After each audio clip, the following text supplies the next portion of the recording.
So I'm delighted to be joined by two panellists, two guest speakers this morning, the Small Business Commissioner, Phillip King, and CEO of It's Settled, Glen Morgan. I will let those two introduce themselves shortly, but I just want to give you a bit of a brief agenda for today's event. I'll shortly introduce both panellists just to introduce themselves and the organisations that they work for. Then I've got some poll questions for those of you that are on the call this morning. I'll be facilitating some questions to both speakers before opening to questions from the audience, which you can submit either via the questions box, or given that it's such a small group, I'm happy for you to raise your virtual hand, and I'll come to you and you can ask the questions directly to the speakers. So why have we done this event this morning? Well, micro businesses and SME owners continue to be plagued by the problem of late payments. And according to research, Sheffield sits as the second worst place in the country, behind only Peterborough, for the late payment issue, with over 65% of invoices being overdue. So we've partnered with a company called It's Settled, which Glen will introduce shortly, to provide a solution to local businesses to try and overcome this, what I'm sure Glen will refer to as a pandemic in itself, pardon the pun. But just to tell us a little more about this issue, locally, regionally and nationally, I'd like to first bring in our keynote speaker, the Small Business Commissioner, Phillip King. Phillip, good morning. Good morning, Sam, and good morning, everybody. Great to be here with you this morning. Just by way of introduction, my name is Phillip King. I'm currently the Interim Small Business Commissioner. I've been in post since the end of January. Prior to that, I'd spent the previous 40 years working in credit management for a number of businesses of various sizes, and my life and my career has been around collecting cash and managing risk for my employer and for businesses generally. As a result of that, I'm passionate about cash flow management and all things to do with credit. I'm also passionate about all things to do with small business.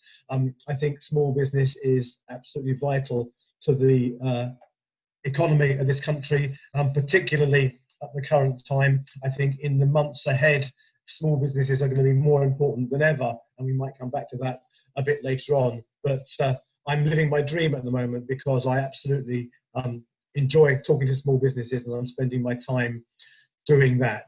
There's no doubt that we are in the middle of a pretty tough time for small businesses. I've got some stats later on I can share, and I want to talk about the work the SBC does a bit later on, but suffice for now to say that the Small Business Commissioner's Office was established in 2017 under the Enterprise Act as one of the measures government put in place to try and address the culture of late payment. I'm an independent appointment, although I'm paid by government, so I am a government employee, but I have an independent role, and I'm not there to speak for government. So if any questions are about government policy, I'm afraid I'm not going to be able to answer them this morning. But other than that, I'm looking forward to sharing some thoughts, chatting to Glen and to Sam, and I'll leave it there for now. Thanks, Phillip. Good morning, Glen. Would you like to introduce yourself? I will, yeah, thank you. So I'm Glen Morgan, CEO of It's Settled. I also run another business, Credit. I've got 25 years credit management experience. It's all I've ever done. So, share the same passion as Phillip about collecting in money. I've done it for large blue chips, managing big teams in the past. I then set up Credit in 2009. We work, or that company works quite heavily in the insolvency and invoice finance industry. So we saw a lot of business failures over the years, and we saw a lot of businesses in trouble. And the common theme between all of them was cash flow management was the thing that got them in trouble, and in particular, collecting in their debts in an adequate way. So after years of seeing that side of things, myself and my business partner, Jonathan, set up It's Settled, which is an automated credit control app to help businesses that are either too small, not sophisticated enough, or simply cannot afford to take on a credit team or a credit management person, credit controller, etc., etc. So the automation side of that helps them, gives them the equivalent of a credit controller at a fraction of the price. But that's only half the story. That's just what the app does. As part of It's Settled, we try and provide everybody with as much free content as possible with regards to what businesses can do to help themselves get paid on time. So, you know, the right policies, the right procedures, the right letters, what you can say legally, escalation process, all those types of things. And we do all of that completely free of charge, because our aim is to help as many businesses as possible. Over the next 5 years, we've set ourselves a goal of helping 30,000 businesses, which is as many as actually entered insolvency last year. So our aim is to try and reduce that number, or at least that was our aim before a global pandemic hit and everything went horribly wrong on that side of things. So yeah, it's a tough time for businesses. It was already an issue, late payment, before all of this happened. It's just going to compound it. So we want to do, you know, whatever we can to help businesses weather the storm and come out the other end fighting fit for the future.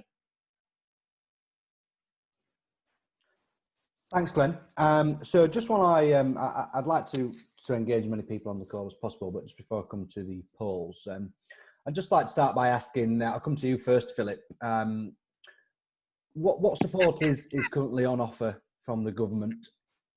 And where else can businesses turn for support with late payments? Thanks, Sam. Well, obviously there's government support financially. We know all about that, and I won't get into that. In terms of late payment, I think the support is available from government through a number of areas. Government has growth hubs and LEPs, which all support and advise businesses. The Department of Business has a business support helpline, which is giving advice to small businesses on a range of things, of almost everything, but including some elements of late payment.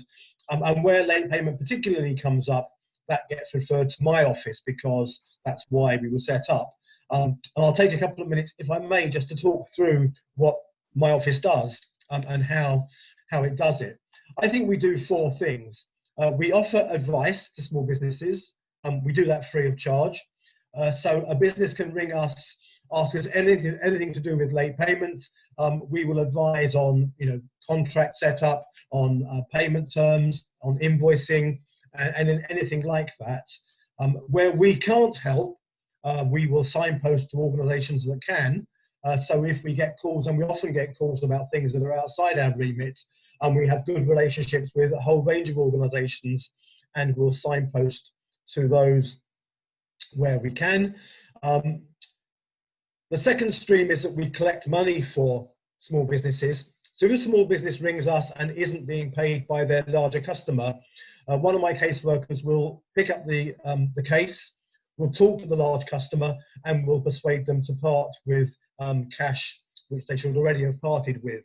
So far, we've collected £7 million doing that, and since lockdown, we're just approaching 700,000 and growing by the day.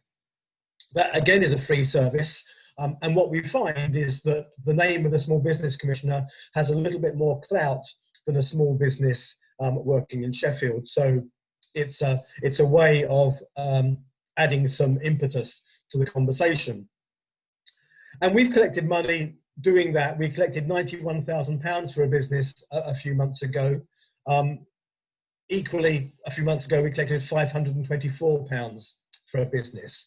And I think it's important to recognise that for small and micro businesses and their owners, this isn't just around finance, it's also around emotion and well-being. And I've talked to numerous small businesses throughout lockdown who've told me harrowing stories of sleep deprivation, eating disorders, relationship breakdowns, and a whole host of other well-being issues that result from worrying about whether a payment's going to arrive or not. And so we spend a lot of time supporting those businesses and getting cash for them from their large customers. And I have to tell you that the collection of £524, having talked to that small business owner, genuinely put food on her table on that weekend. We made a call Friday morning, she got money into her account Friday afternoon, and it meant she was able to feed her family that weekend. That's how granular and stark this can be.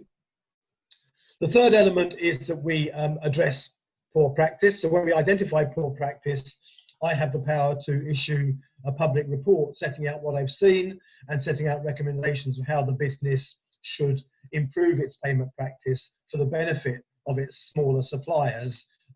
So far we've published 8 reports. I've done 2 on my watch this year, and when we've done that, we've seen some pretty spectacular results in getting the business to behave differently.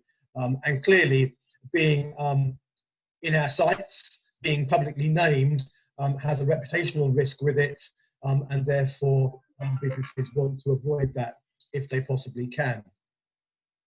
The fourth stream is being charged by government with working to help change payment culture. We do that trying to educate small businesses and large businesses.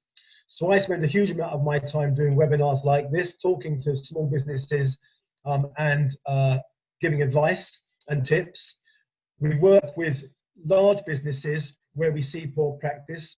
Through lockdown, I've spent a lot of time writing to the chief execs of large high street names, in some cases thanking them for doing good things to support their smallest suppliers, and in others asking to have conversations with them to talk about their position in terms of treating their small suppliers and getting them to see the emotional impact that they can have, and trying to get them to understand that actually what for them might be a few rows on a spreadsheet, for that small business owner is cornflakes or baked beans on the table. And we've been successful in getting businesses to change their approach and to be more flexible about how they deal with small businesses in particular. And alongside that, we now host the Prompt Payment Code for Government, and that's about to be relaunched following a consultation that took place a couple of months ago. And that's aimed at getting businesses to stand up and show leadership, do the right thing by their smallest suppliers, and indeed for all suppliers. It's not restricted to large businesses, but to do the right thing and pay their suppliers on time and promptly. In terms of wider support, I think businesses need to listen to their peers and their colleagues. Often you can learn from each other, and networking is really important. The chambers give great advice in this space, and it's important that businesses talk to them. Other business rep organisations, trade bodies are important, as are professionals, so accountants and advisors, organisations like Glen's that can give advice to small businesses on what to do. And all too often, small businesses don't even think about cash until it's run out and it's too late. And so it's important that they think about it in advance and listen to all the advice that's on offer.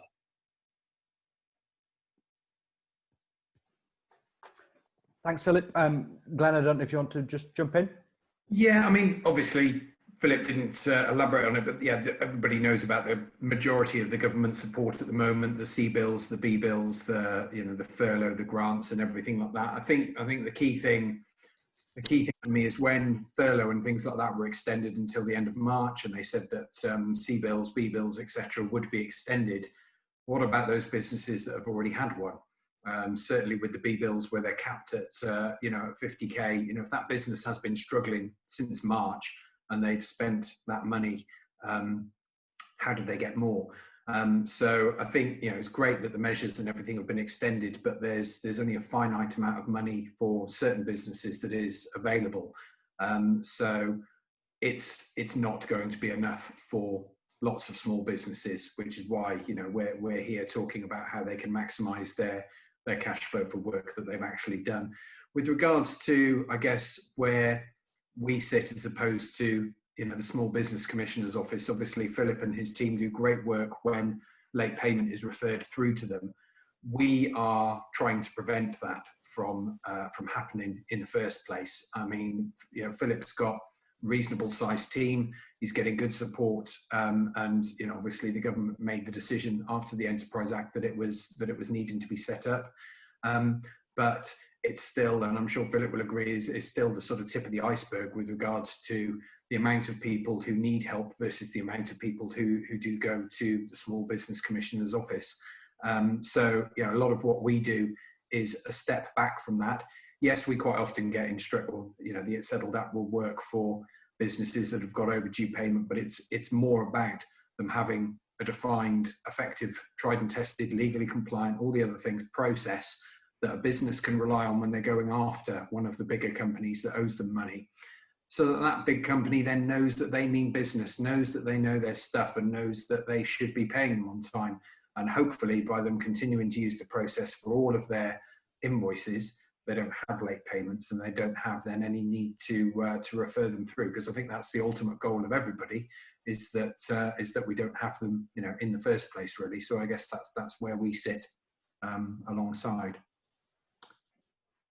So that's really all that there is to discuss on the government support, I guess, at this stage. Is, you know, for most businesses it will be quite, you know, it has been generous.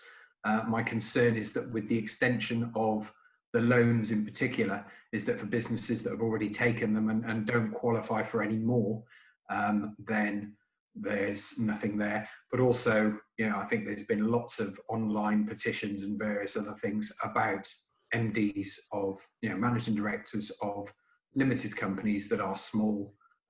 What support is there for them? There's certainly nothing, you know, to match the furlough or the self-employed scheme or anything like that. So I think as time progresses, there's going to be more and more cash flow pressures on those types of businesses, of which, you know, makes up about 2 or 3 million of all the businesses in the country fit into that mould, which have probably fallen outside of any government support to date, except for the loans. Thanks, Glenn. This is where I was going to do our very techie poll, but it seems just one of my colleagues has logged in to the Chambers Zoom account, which has skewed my poll. It's inactive, so I apologize, I can't use the poll, but typical technology, eh? We were interested in, just for those of you that are on the call, just to understand whether you are facing late payment issues in your company. I suspect probably yes, as most people are, and that's obviously why you're on the call. But also interested to understand whether it's a new issue or whether it existed to pre-COVID. So just given that we haven't got a poll, would people be comfortable just popping in the chat box whether or not they do have late payment issues, just a simple yes or no, and then a simple new or pre-existing issue, just be useful for Philip and Glen and myself to see. So I'll just give you 30 seconds just to open the chat box and type in whether it's a new or pre-existing issue.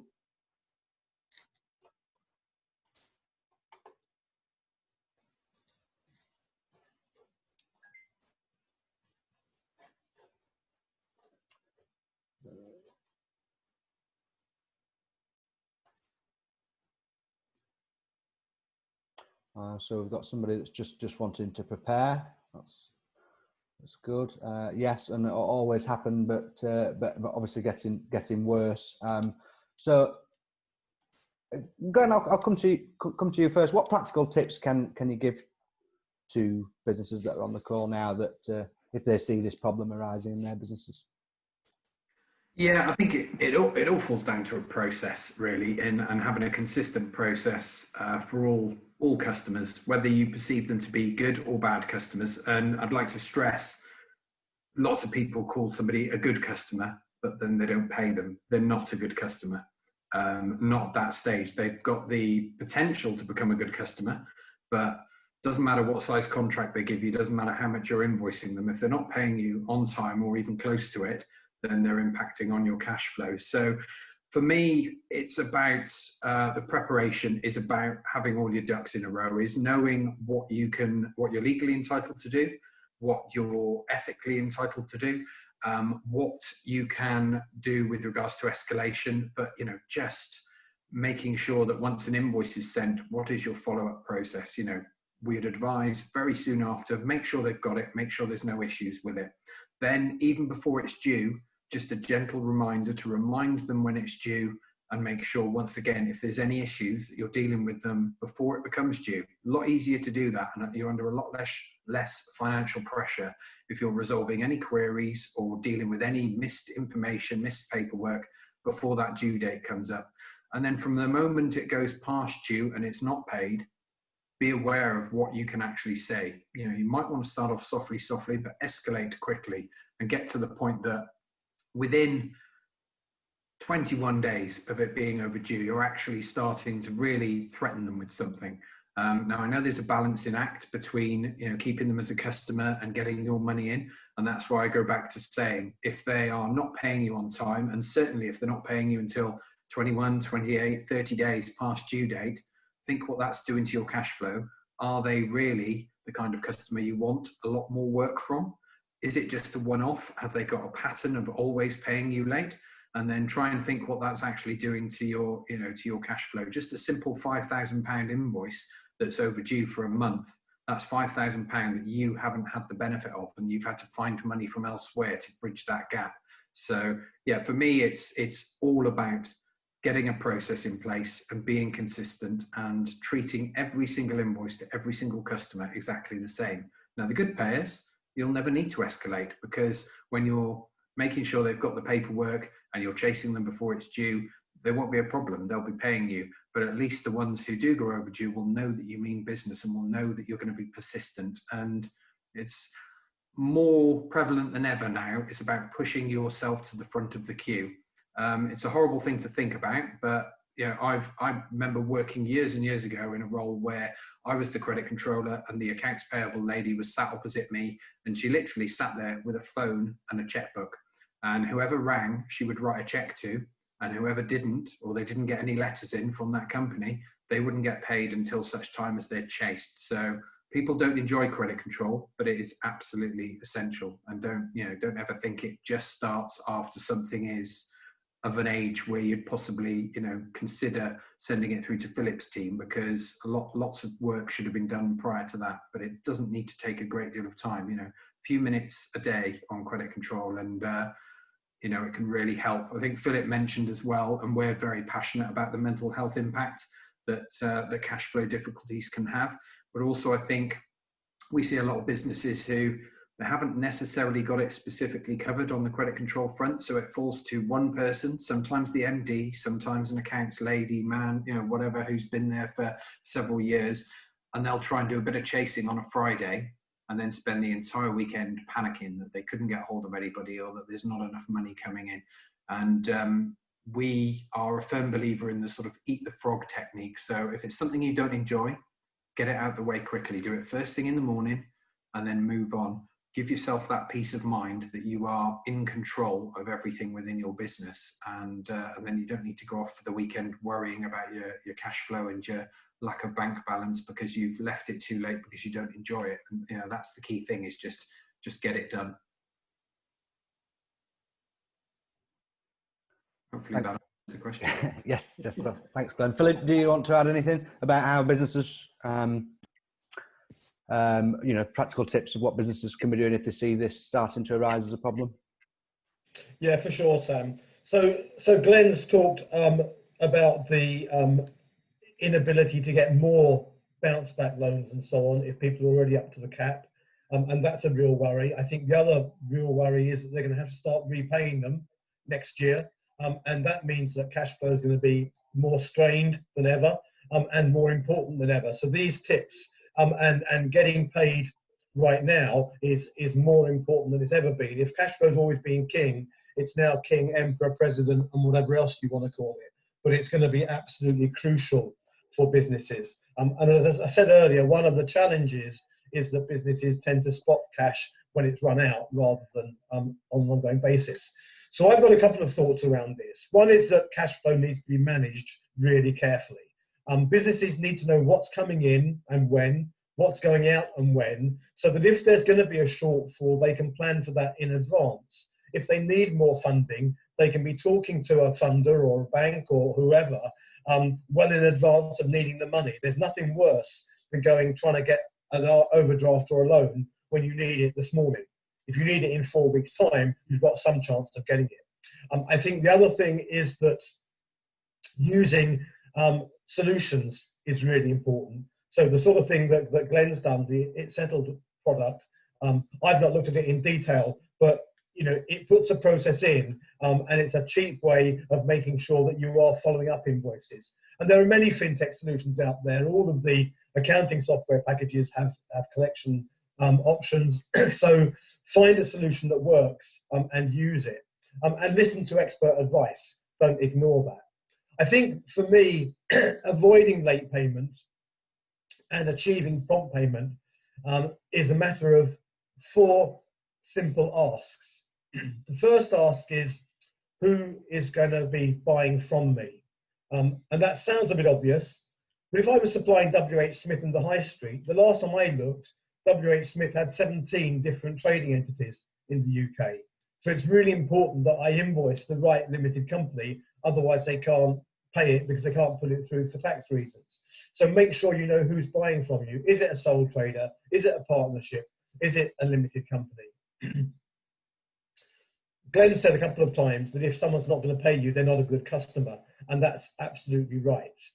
If someone doesn't pay you £10,000 and you've got a margin of 10%, you've got to sell £100,000 to recover what you haven't been paid, and you've lost the opportunity cost, and you've wasted all the time involved. So try and establish whether or not the customer is able to pay you and is likely to pay you. Large businesses have to report their payment practice on the payment practice reporting portal, and I'll put the link to that up on the chat in a moment when I stop speaking.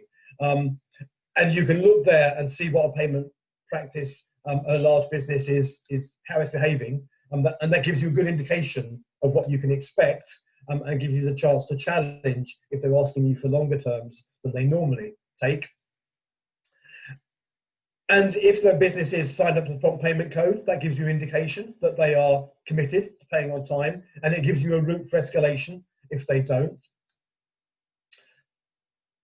And take out credit reference agency reports. Talk to people locally. If it's a local business, just chat to people and find out what their record is with them so they know. The second ask is, when am I going to be paid? Someone will say to you, I want you to supply me some goods or a service next Wednesday.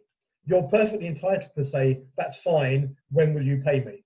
And if you can't get a contract that sets it out in detail, then at least exchange emails so that there's some understanding written down that you can follow up if payment doesn't arrive.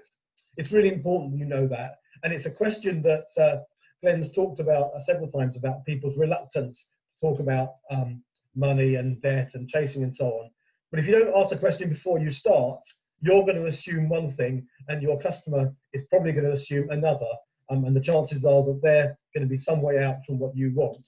So talk about it up front. And in this climate, also talk about whether you can get an advance payment or a deposit or some way of accelerating payment to you. The third ask is, how are you going to pay me? And this is, in many senses, for me, one of the most important. If I'm dealing with a large business, I need to know how they're going to pay me. What's their system? If they need a 10-digit order number and they need their invoice on pink paper and the invoice has to be sent to Glasgow, then do those 3 things. Why not? If it gets you paid, it's worth going to a bit of trouble. But find out what their system is. Very often, well, almost all businesses, particularly big ones, have got a system for clearing invoices. If you don't get into that system, you won't come out the other side. And I talk to many small businesses who say they don't trust the big system that's there, so they'll find a way to circumvent it. They'll send the invoice to their mate, who they're sure will make sure it gets through for them more quickly. The reality is that all he'll be able to do is get it into that system at some point. So get it in there as early as you can, and make sure that you know what the system is. And play the system. I was talking to a businessman last week who has been paying his suppliers weekly through COVID to support them. He does a weekly payment run on Thursday. He said to me, the smart suppliers know that I do it on Thursday. They make sure they invoice me by Tuesday so they get it in that week's run. The ones that aren't so smart invoice me on Thursday or Friday and have to wait a week for the money. So think about that and know what the system is and make the most of it. And the final ask is ask for what's yours. If you've supplied goods and services that are up to spec, up to standard, then you're entitled to be paid. And when you're not paid, you should be asking for your money. Glen mentioned it, he's absolutely right. There's nothing wrong with ringing in advance of the amount being due to make sure the invoice has been received, that there's nothing wrong with it, that it's been processed and it's all fine. That's a customer service call, not a chasing call. But once you get to the due date, don't sit there and hope money's going to arrive, because the chances are it won't. And you need to make sure, as Glen was saying, that you're on the list of people who are going to be paid. Get hold of the business. If they're furloughed and you can't get hold of them, talk to other people in the business. Get the person that placed the contract with you involved. If they batch for you inside the business, they can be a great help. Use LinkedIn to reach people if you can't get them to answer emails. But get on the phone, make sure you're chasing, do it prodigiously, and really work hard to make sure that they know they owe you money. It's your money, it should be in your bank account, and you need to ask for it. And if you're not getting money and you've tried a couple of times and you've failed, then talk to somebody else who can help you. There are lots of organisations out there that can. The SBC's office can. We do that free. Call us and we can get involved. So don't be afraid to ask for help. The worst thing you can do is bury your head in the sand.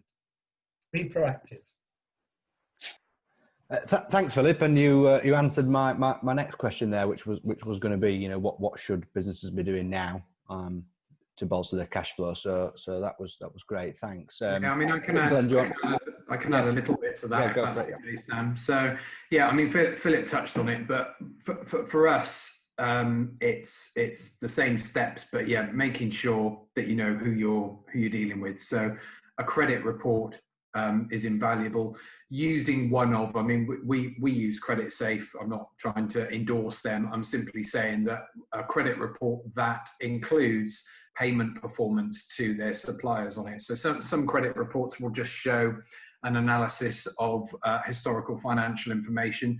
Credit Safe and a number of others now provide details of all people who have logged just exactly how late any of these customers are paying their invoices. So there'll be 100, 200, 300, 400 invoices logged against that company with a little graph on there that shows how many of them are paid late, and that will impact on their credit rating. So you can have somebody who on the face of it looks like they can pay you on time because they're financially strong, but doesn't necessarily indicate that they will pay you on time, and that's where those types of things come in.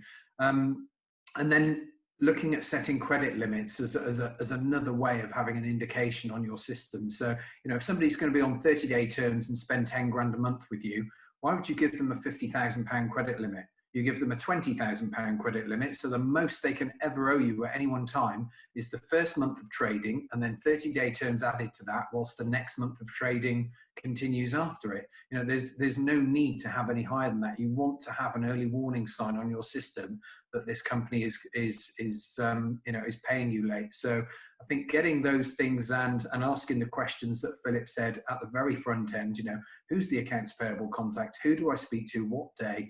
You know, do you use a payment portal that we need to upload our invoices to? Do we, is it self-bill driven? Where does the POD come from, and who does that need to go to? And, you know, all of those things, you have to get your order to cash process completely nailed down from day one. And that will eliminate quite a lot of the reasons for non-payment, because as much as we harp on about these naughty big companies and everything, quite a lot of the time, it is the business's fault who's trading with them for a variety of reasons. So they haven't followed the correct procedure. They haven't got the right paperwork to the right people. And you can argue about it afterwards, but if you've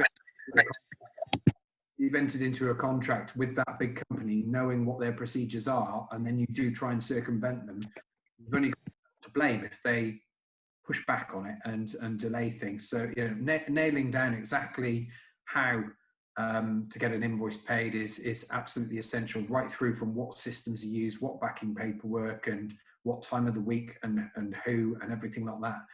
As long as you know you've done that at the start, then you can follow a consistent process beyond that to collect that money in, and you should feel confident that you're doing the right things. There's no point, whatever process that you're following, if you know that there's some some discrepancies with what you've done beforehand. Thanks, Glenn. So just finally, before we just open up to any questions and just pick up on a couple of the comments in the chat box. Firstly to you, Philip, what does the future hold for business finances in 2021? I know you touched on it on the bounce back loans and things, but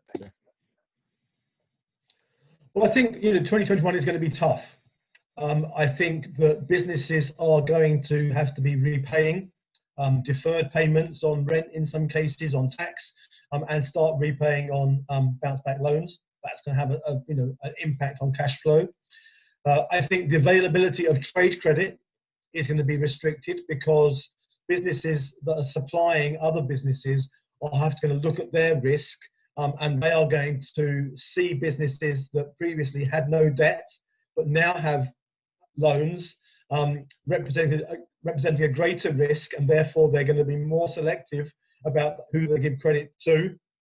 If I'm a plumber and I'm getting my suppliers from one of the the warehouses of building supplies, those businesses have thousands of customers, and they're going to be looking at their own portfolio of risk and making sure they're managing it carefully, and they may become more choosy about who they give credit to. So it's really important that businesses are aware of that and are talking to their suppliers.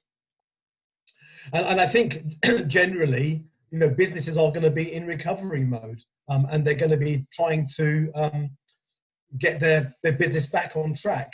And that's going to cause a distraction, and the temptation will be not to be looking at things like credit control and cash management, when in fact it's more important than ever. So I think it's going to be a tough time. I think we all need to work together, but I think businesses need to be really mindful and watchful of any impact on cash that they've got. And they need to be thinking about their own customers to make sure that they are going to remain in business. And I often say that it's not just your customer that's at risk, it's also their customer. Because if your customer is a good risk, but their customer doesn't pay them, they can take them down with them. So think about the supply chain beyond just one step and make sure that you're aware of that.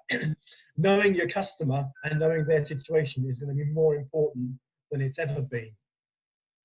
And communication is going to be really important. So talking to suppliers, talking to customers, having conversations. We all businesses between people. It's really important that communication, open and transparent communication, takes place so that everyone knows exactly where they stand.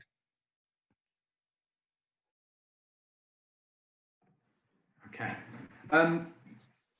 I believe that we will see, so with regards to the sort of future of business finance, I think, the government support is or has been fairly maxed out, and there won't be a huge amount more that they can do, certainly beyond March. My other business works quite heavily in the invoice finance industry, and the numbers of businesses using invoice finance has stayed pretty static over the last 10 years. It's about 45,000. There's a lot more providers have come into the marketplace, but all they've done is taken market share off the existing. I believe that this will see an increase in invoice finance for the first time, probably since sort of 2008, 2009. Businesses will see it as a viable option that they didn't before. Getting paid to terms sometimes simply won't be enough for business cash flow, so they'll be looking at getting paid early. And I think, going back to one of the reasons we developed itsettled and some of the invoice finance providers that we're talking to, quite a lot of people are reluctant to go down the invoice finance route because they see it as a sort of lender of last resort, that it shows that their business is in trouble, and that's changed a lot over the years. But more important than that, they don't want anybody else chasing their valued customers. Certainly if you've got a factoring facility, it means that you're handing over the credit control to that factoring company. So what we've been talking to some of the funders about is that they stop actually offering factoring to a certain extent, and that they use the app, or that their clients use the app to do the collections, so that the clients have got control of the credit management, but they know that they've got a good policy in place, and then it can be much more confidential. So it should make it more pleasing for SMEs in particular, because they don't like others. They don't like others using it. I think the other key thing that's come out in the last 12 months is there used to be a ban on assignment. So some of the bigger businesses absolutely refused to trade with any business that had an invoice finance facility and would not pay the invoice finance company. That's gone through the courts, and is, that's now illegal. They can't do that. So companies big and small have to accept if you've got that. So I think that will be the way forward. I think the challenge to that, which none of us have mentioned, has been the return of HMRC Crown preference with regards to taxes. So that will limit the appetite of certain funders, certainly those that have only got floating charges, because they will then rank behind HMRC. That shouldn't affect invoice finance companies, as most of them are quite clever and put a fixed and floating charge in. So I think businesses that get it right, that manage their finances, that take all the opportunities that they can to improve their cash flow, that get their credit management under control and have a healthy cash flow, will benefit from the fact that there will be other businesses that don't do that. I can see there being some consolidation within the market. I think there's some great opportunities for good and strong businesses to take business off competitors as their competitors get into trouble and fold.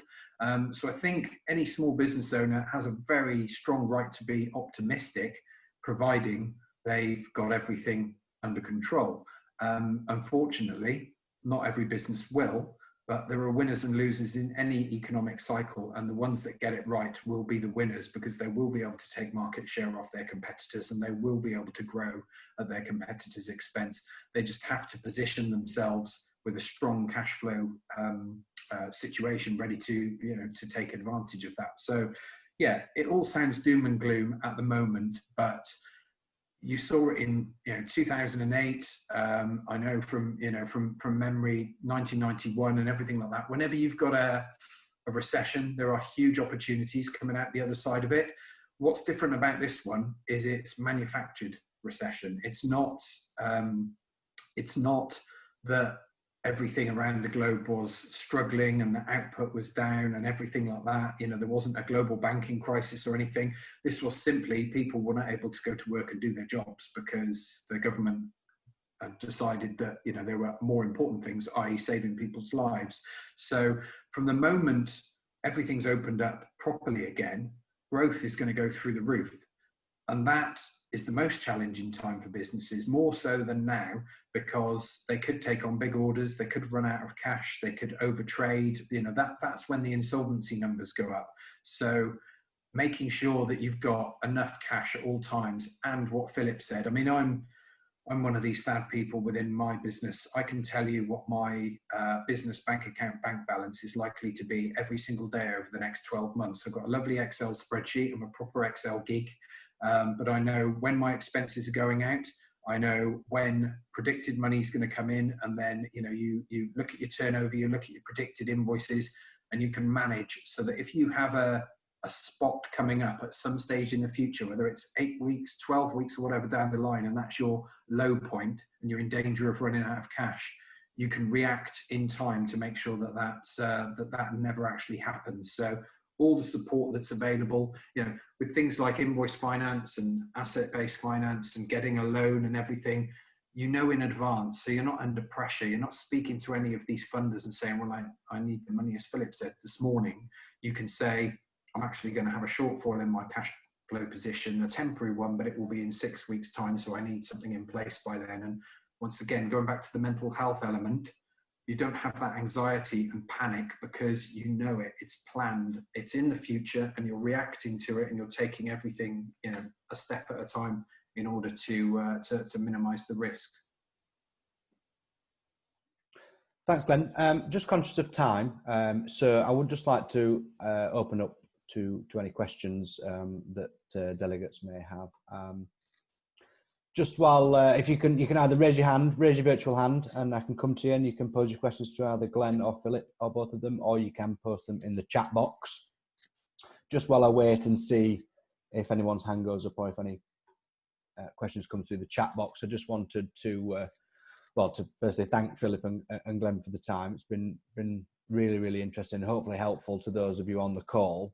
You can hopefully see that there is support out there if you are facing problems with cash flow and bad debt from organisations such as It's Settled.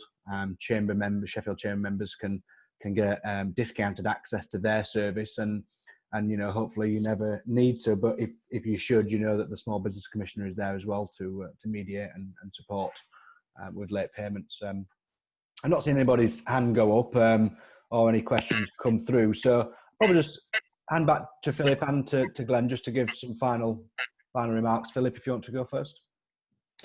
Yeah, thanks, Glen. Sam, I think Glen just made some really interesting points, and I think he's absolutely right. I think there is, this isn't a typical recession. There's a piece in the paper this morning from the chairman or chief executive of Compass Group, who said that at the start of this year they were looking at a record year, and now it's turned into a disastrous year. And I think that's true for an awful lot of businesses. And Glen's right that when we do bounce back, then the recovery is waiting to gain momentum. And I think small businesses have lots of grounds for optimism. Glen's outlined some really good ones. But in a time like this, large businesses are going to need a really supportive network of suppliers. And therefore they're going to want businesses that are agile, flexible, innovative, speedy, and so on. And I think that small businesses can meet that and need to be making sure that their suppliers are working for them, and that customers are aware of what they can do. They need to recognise their own value and not be underestimating what they can offer to their customers. And in doing that, that means they can be more forthright in terms of agreeing payment terms and making sure that the deal works for them as well as working for their customer. My final point this morning will be one I mentioned earlier, which is communicate. Make sure that you're talking to suppliers, customers, communicating with them, having conversations, knowing what's going on, and really being alert to everything that's going on around you. And don't forget, the SBC is always there to help if you need us, and our service is free. Cool. So yeah, I'll just finish off by saying, we charge for the app, but that is a very small part of everything that we do. We've got lots of resource available on the website for people as well. I'm also very happy that if anybody within Sheffield Chamber of Commerce needs a credit report done specifically on any of their customers that they are concerned about, existing or new, if they want to pop us over an email, and I'll happily get that across to them. And obviously there's no charge for that as well. I think if they've got any specific concerns, obviously we don't want anyone coming to us and asking for 30 or 40 of them in a day. But if they've got, the odd one that they have concerns about, and they don't currently subscribe to any of the, the credit reporting platforms, companies, then we'll happily get that across to them so that they can have a look. And yeah, exactly, resonate what Philip said is just give yourself that peace of mind that you are in control of the situation, however that sits, but making sure you know who you're trading with, whether they've got the ability to pay you, whether they've got the willingness to pay you, and being firm but fair if you need to deal with a collection process, but also realizing that, there is a huge amount of support. It's something that, the government have been very aware of, hence why they did the Enterprise Act in the first place, hence why the Small Business Commissioner's Office has been set up. There is a huge amount of support for small businesses out there. And it's, from our point of view, we don't just help a small business that is trying to collect money from a large business. We help a small business that is trying to collect money. Full stop. Doesn't matter who from. We just want the money with its rightful owner. And that's the key thing. You are the rightful owner of that money. From the moment you have done that work, you are the rightful owner of that money. So them actually keeping the money from you is, you've got to realize the impact that that's having. They're treating you as a bank. They're treating you as their bank loan. They don't have to go off and get funding because they've got your money.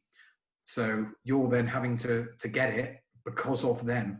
So remember that when you're, entering into these agreements and monitoring any businesses that are paying you late, that, the more of those you get, the more chance that you'll become another statistic. Don't become another statistic. Give yourself the opportunity to snap up some of the work from one of those statistics. Don't be one of them. That's our sort of final piece of advice, I think.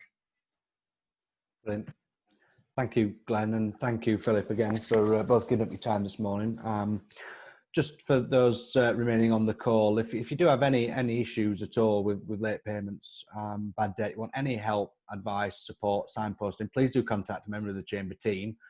We can refer you to It's Settled. We can refer you to the Small Business Commissioner. We've got services within the Chamber that can help draft contracts and invoicing terms and conditions, payment terms, etc. So, yeah, do engage with us. But I think we will call it a day there this morning, given that there's no questions come through. There are some useful links in the chat box if you'd like to just copy those before logging off. And like I said, that this recording will be on our YouTube channel probably later on today, maybe tomorrow. And as Philip says, happy to talk via LinkedIn, Twitter, etc. So please do connect with the speakers following the event. Glenn, thank you very much. Philip, thank you very much, and thanks everyone for joining us. I'll see you at our upcoming events. Thank you. Thanks everyone, and enjoy the rest of the year. See ya.